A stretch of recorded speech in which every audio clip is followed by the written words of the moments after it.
Stop in the center, stop in the center. Swiggle left. All right, dramatically bring it up. Up. There you go. Nice. Right. Left. Right. Left. Stop in the center. Swiggle left. All right, turn off your lights. Save your battery. It's a long day. I am incredibly honored to be I promise you he's here.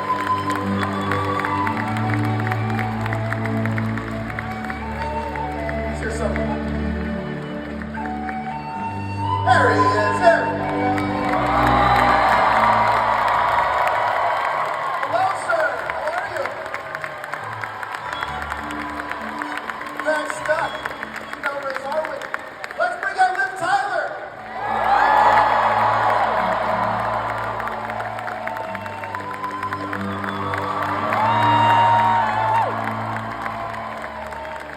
You know him as Gimli and Treebeard. John Rhys Davies.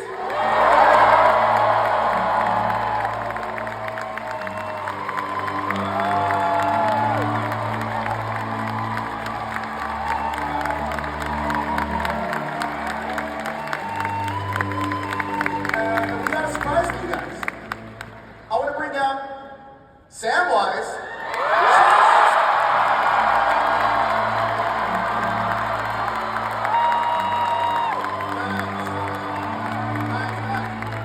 Before we start though, can I get all of you guys to get out your cell phones and turn your lights on? That cool? You guys get out all your cell phones, turn your lights on. Is it cool if we do a crowd shot with you guys? For the house lights? Possible? Can we kill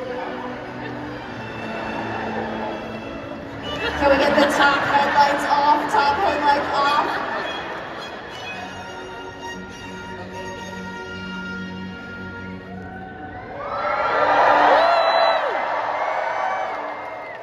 Thank you. Thank you guys. All right. Thank you again for joining us on this Sunday morning, and thank you guys for joining us. Good morning.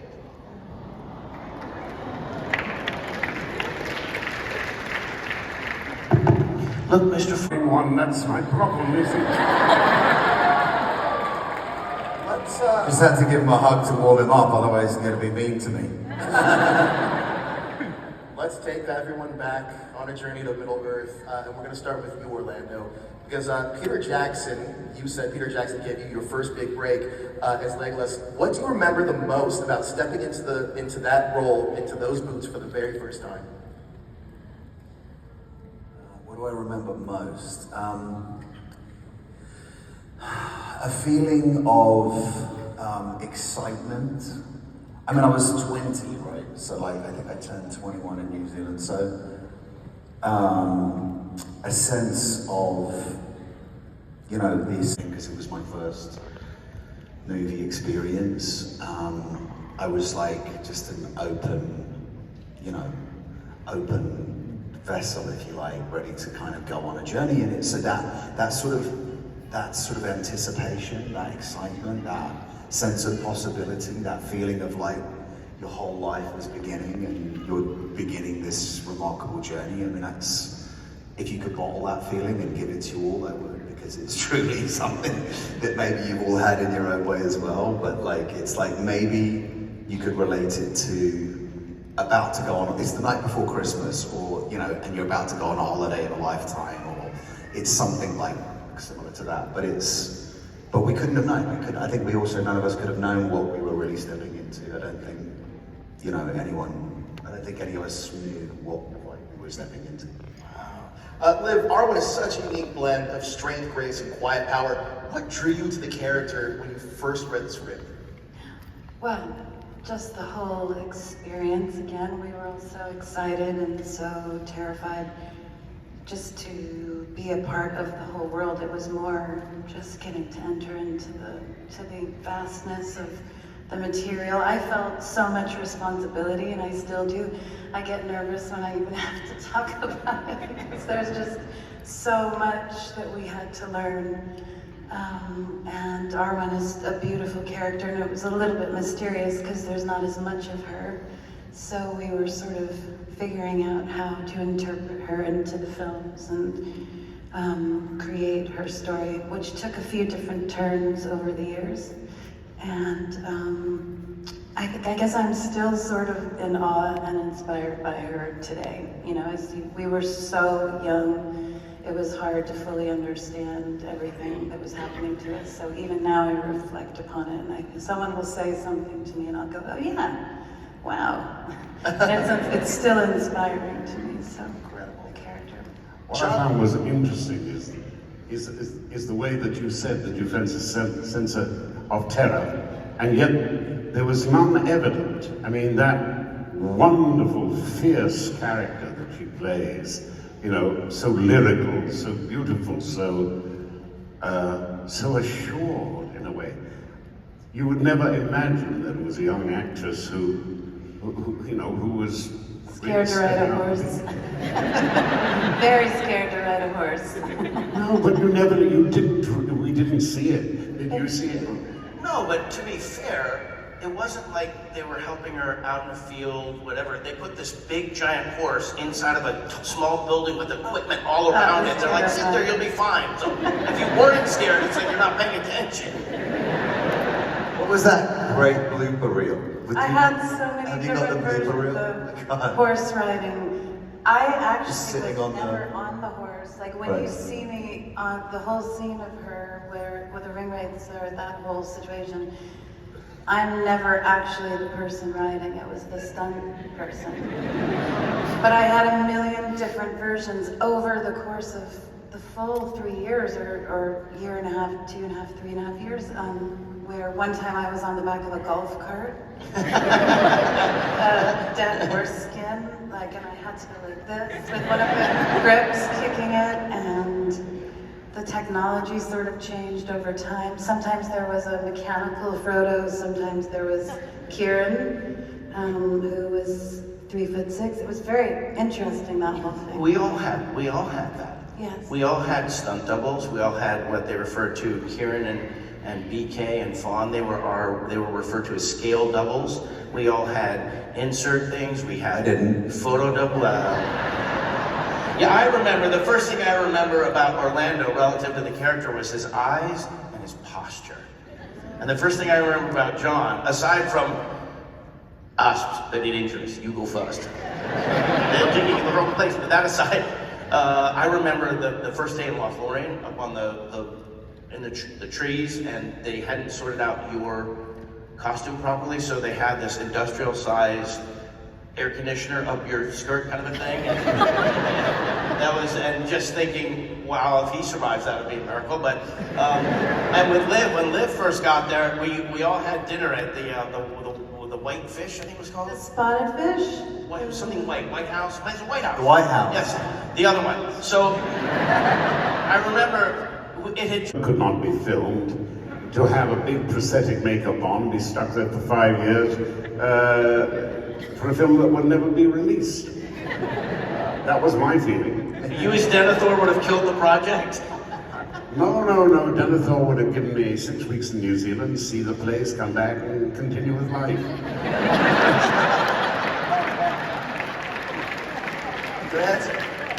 What I did not understand was the extent to which Peter Jackson had actually built an entire industry to service his vision.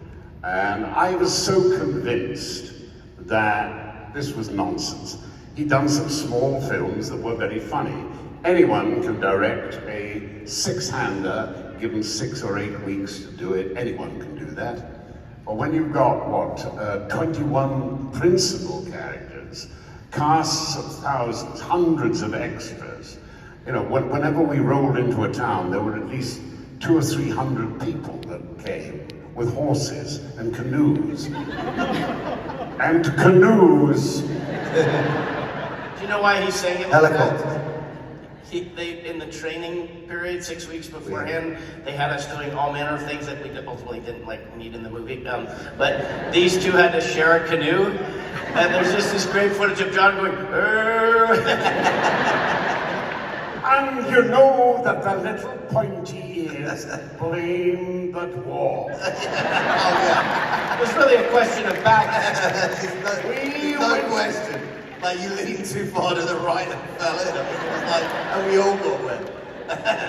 We went to lunch and dried out, and afterwards the pairing was changed. And the elf was in a canoe with a hobbit.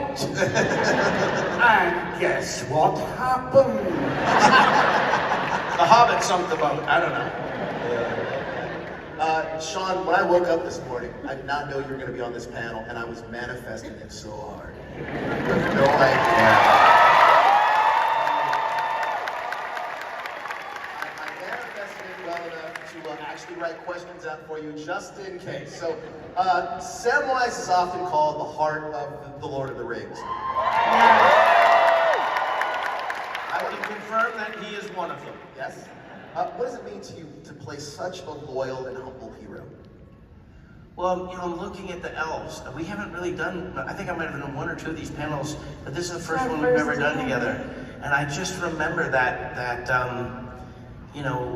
you were an elf. You were an elf. Leia was an elf to us, this mystical creature who came in. And there's that line, I just joked about it at the beginning, but like, I get to see elves?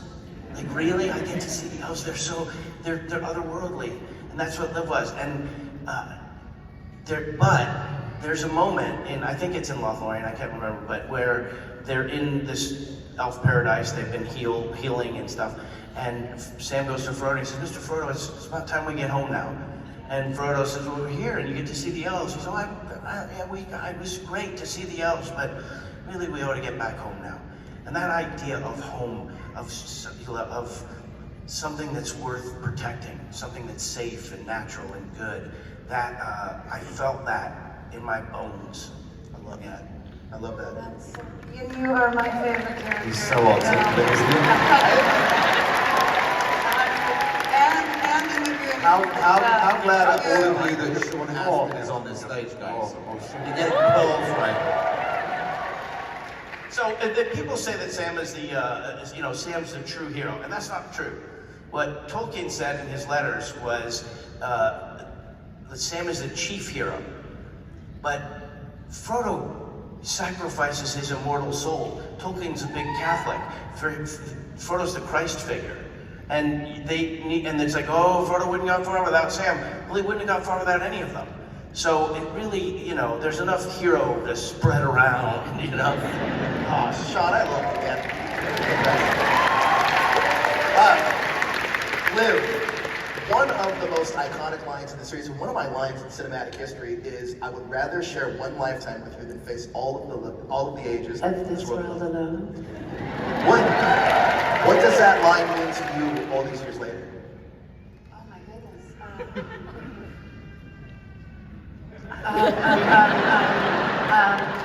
It's so funny because I've been writing it a lot this week. It's so interesting reflecting back. Oh, it's such a beautiful idea of love. Can you say the line for us right now? In English accent or in that would be hard. Rather. I would rather face all the ages of, I would rather face all the ages of this world alone than share one, I would rather share one lifetime. I would rather share one lifetime with you than face all the ages of this world alone, yes. I need another coffee. I feel that way about my children. Love that answer. For sure. That changes how I feel about love and life, but I think it's so beautiful that she feels that way about Aragorn. John, Orlando, the friendship between Gimli and Legolas is a fan favorite. Can you talk about how you guys built your chemistry on and off screen? And I guess it started with canoeing.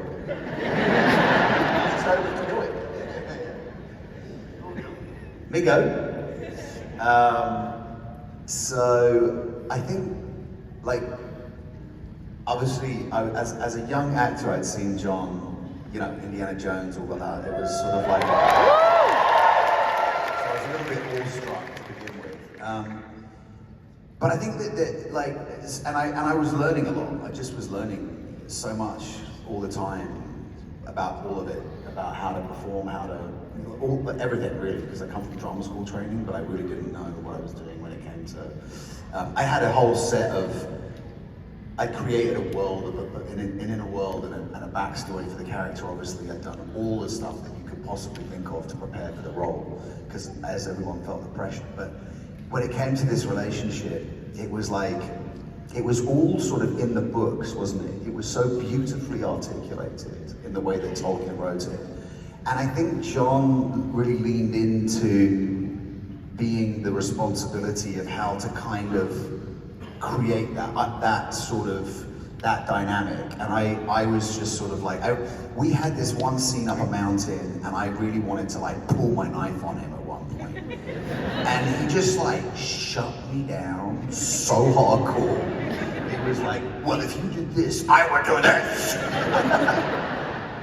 And I remembered like, it was kind of one of my first lessons in like, you know, the back and forth of how you deal with this dynamic, and which was really important. And but I think, I mean, John, what do you think? You had the You turned up. You were a young lad straight from drama school.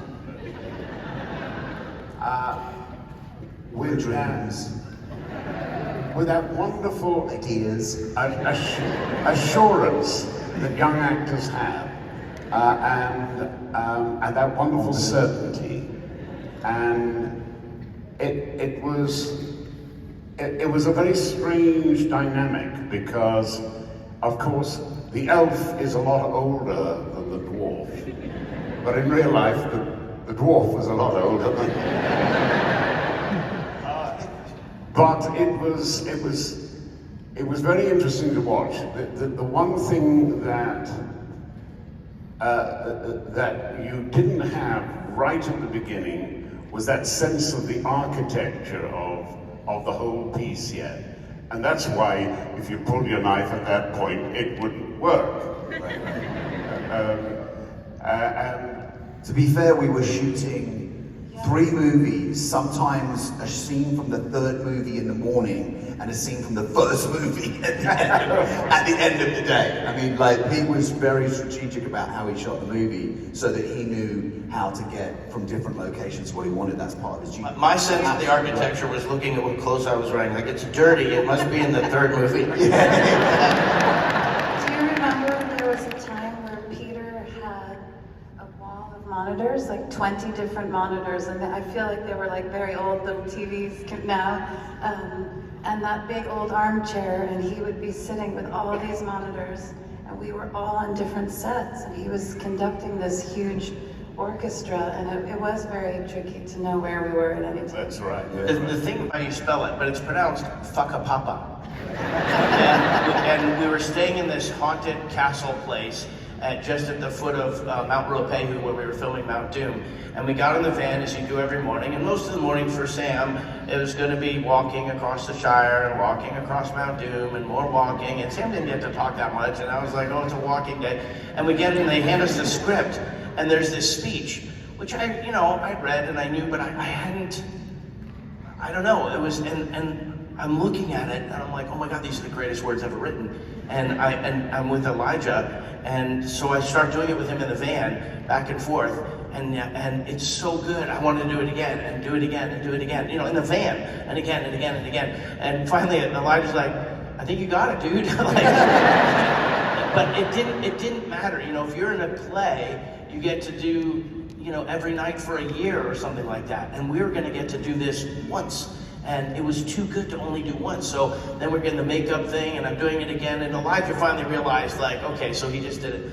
And then the sun was setting, and do you remember the Shire, Mr. Frodo? It'll be springtime soon, the birds will be nesting in the hazel thickets, and there'll be something with the pig in the first of the strawberries and cream, or something like that. And then I can't carry it for you, but I can carry you. That scene, doing that scene with Frodo cradled in my arms, it was like it was almost like the volcano, the active volcano where you could smell the sulfur and it would like rumble every now and then. It was like an antenna to the universe. And we were right there riding this moment. And Peter Jackson who, you know, could be very direct and specific about what he wanted, and you got the sense that, you know, the bosses laid a thing and you gotta do it. In this moment, he came around and tears were streaming down his face, and he just went like that. And I'm like, can we do it again? Can we do it again? Can we do it again? I think that